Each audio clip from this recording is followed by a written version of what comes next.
लेह में आयोजित Pangong frozen lake marathon 2026 का 25 फरवरी को समापन हुआ।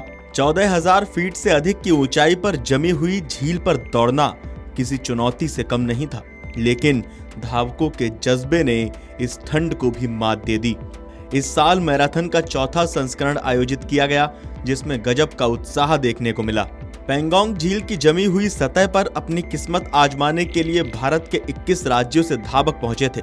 सिर्फ भारत ही नहीं, बल्कि संयुक्त अरब अमीरात, नेपाल और ऑस्ट्रेलिया जैसे देशों से आए अंतर्राष्ट्रीय खिलाड़ियों ने इसे वैश्विक मंच पर पहचान दिलाई। इस दौड़ में भारतीय सेना और आईटीबीपी के जवानों ने भी बढ़ चढ़कर हिस्सा लिया, जो उनकी अदम्य सहनशक्ति का प्रतीक है। कुल 660 धावकों ने इस कड़कड़ाती ठंड में हिस्सा लिया। इसमें सबसे चुनौतीपूर्ण 42 किलोमीटर की श्रेणी थी, जिसमें 46 जाबाज धावक शामिल हुए। वहीं 10 किलोमीटर की श्रेणी में 186 प्रतिभागियों ने अपनी रफ्तार दिखाई। प्रतियोगिता शुरू होने से पहले एनडीआरएफ और यूटीडीआरएफ की टीमों ने झील की सतह की बारीकी से जांच की थी। धावकों की सुरक्षा के लिए बर्फ की मोटाई को मापा गया और हरी झंडी मिलने के बाद ही दौड़ शुरू हुई थी। मैराथन के दौरान अमर उजाला ने पेंगोंग मैराथन के डायरेक्टर से बातचीत की। सुनिए उन्होंने क्या कुछ कहा। हमारे साथ Chamba Tsetan, race director, Pangong frozen lake marathon जुड़े हुए हैं। बहुत स्वागत है आपका। सबसे पहले आपसे पूछना चाहते हैं कि पेंगोंग फ्रोजन लेक मैराथन की शुरुआत कैसे हुई। मींस इतने सालों से पेंगोंग इसी तरह फ्रोजन है और किसी ने पहले कभी नहीं सोचा कि हमें इस पर एक मैराथन ऑर्गेनाइज करना चाहिए, तो आपने इस बारे में कैसे सोचा? नमस्ते जी, ये साल 2023 में हमने शुरू की थी। तो पहले मैं एक आइस हॉकी का प्लेयर हूँ। मैं गांव जाके आइस हॉकी बच्चों को सिखाता हूँ।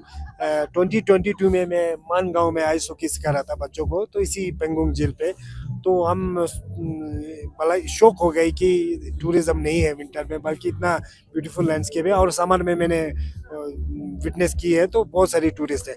तो इसी विषय पे सोच रहा था कि हम विंटर टूरिज्म को कैसे बढ़ाया जा सकता है, तो विंटर में पेंगोंग में क्या किया जा सकता है, यही सोच रहा था। 1 2 3 4 दिन, एक दिन हम बैठे थे डिनर के लिए, तो उसमें कोई न्यूज़ चैनल में अंटार्कटिका मैराथन की कवरेज हो रही थी। तो उसी समय मैंने सोचा कि व्हाई नॉट हियर।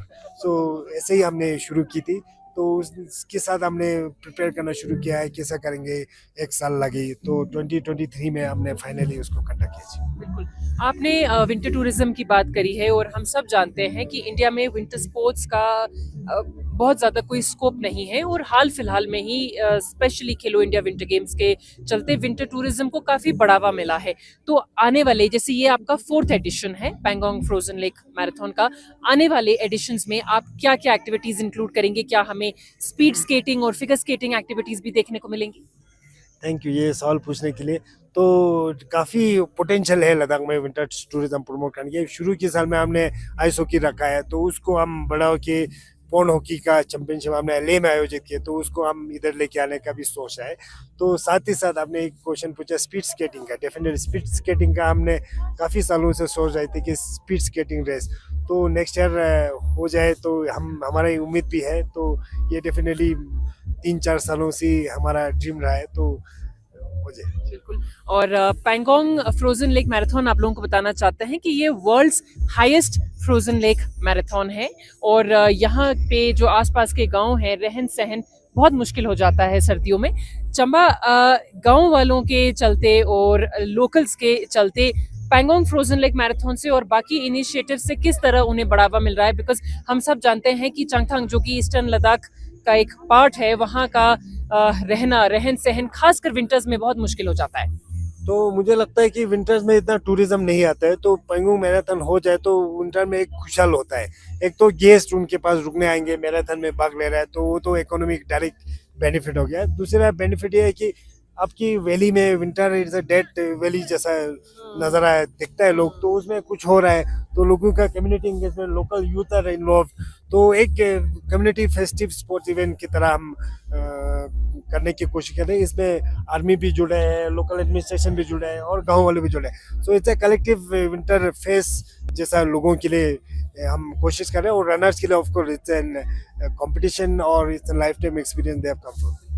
और आखिरी में ये पेंगोंग लेक का थिकनेस, इसकी स्टेबिलिटी, इसकी सिक्योरिटी, ये आपने किस तरीके से टेस्ट किया है बिफोर कंडक्टिंग द मैराथन? हाँ, तो हम पहले साल हम कोई भी ऐसे सोचे तो परमिशन दे, ये ना मुमकिन ही नहीं है। तो हमने क्या किया, एस्ट्रोफिजिक्स मेरक, जो इंडियन एस्ट्रोफिजिक्स बेंगलोर बेस की एक संस्था है, उनका रिसर्च सेंटर है, उनसे हमने पेंगोंग के पिछले 15 सालों की वेदर डाटा ली और हमने एनालिसिस की कि फरवरी के महीने सबसे ठंड होता है पेंगोंग में, बल्कि ले में पूरा मेल्टिंग होता है। तो ये थोड़ा समझना लोगों के लिए मुश्किल हो जाता है, इस टाइम कैसे पकवाएंगे, गुपुक चले गए। तो ये हमने एनालाइज की, वो रिपोर्ट डीसी साहब और देन एलजी साहब को हमने पेश की। तो उस हिसाब से हो रहा है और हमारे रेगुलर चेकिंग होता है। हमें इस बार यूटीडीआरएफ, एनडीआरएफ की टीम और हमारे टीम के साथ आइस का थिकनेस चेक होता है। तो ग्लोबल स्टैंडर्ड के हिसाब से 16 इंचेस में घर भी बन सकता है। जैसे हम इधर बैठे हैं शोर में, तो 16 इंचेस का थिकनेस है। बाकी मिडल में जाए तो मेजोरिटी इस साल 6 to 12 इंचेस का थिकनेस है, जहाँ पे पकना बिल्कुल सेफ है। यू कैन बोलेरो कैंपर जैसे वैन चलने की कैपेसिटी उस पे होते है। जी, हमारे साथ बात करने के लिए बहुत शुक्रिया आपका, थैंक यू। अगर आप ये वीडियो YouTube पर देख रहे हैं तो हमारे चैनल को सब्सक्राइब कर बेल आइकन दबाएं और Facebook पर देख रहे हैं तो हमारे पेज को लाइक करें।